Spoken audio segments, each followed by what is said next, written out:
I know. I'm still getting used to things being weirdly placed on a webcam versus a mirror.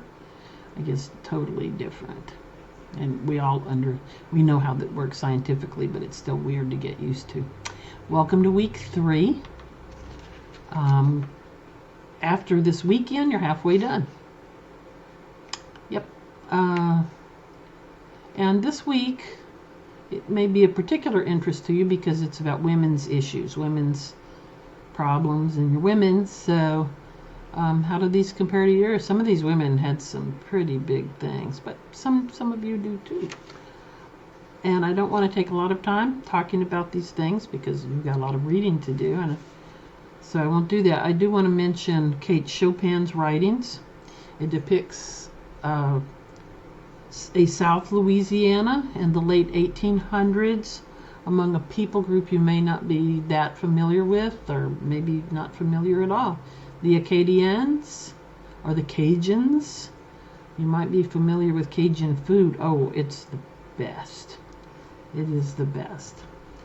If you like Kate Chopin's stories, you might be interested in reading The Awakening. The Awakening takes place mainly on islands out in the Gulf of Mexico off the Louisiana coast. And it's a different time period. In fact, one of the islands that is depicted in the novel is no longer there. It was washed away just several years after this novel was written. It was washed away by a major hurricane. And if you like Toni Morrison's Sula, then you might consider reading Beloved. Toni Morrison won a Pulitzer Prize for Beloved. Toni Morrison won a Nobel Prize a few years later for her work. I do advise you not to read Beloved late at night, right before bed, because there's a ghost in it. Things like that don't usually bother me, but before bed, sometimes you can. And it's kind of creeped me out. So I'm just warning you, although it's very interesting. She's doing really interesting psychological work there with the ghost, because the ghost represents more than a ghost.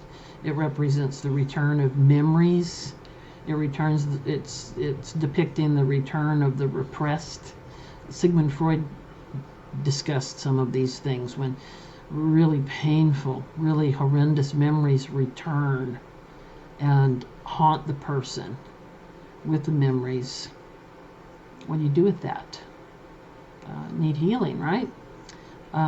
So it's a pretty fascinating novel, and the healing that's needed is for the characters in the novel, but it's in a number of the characters in the novel.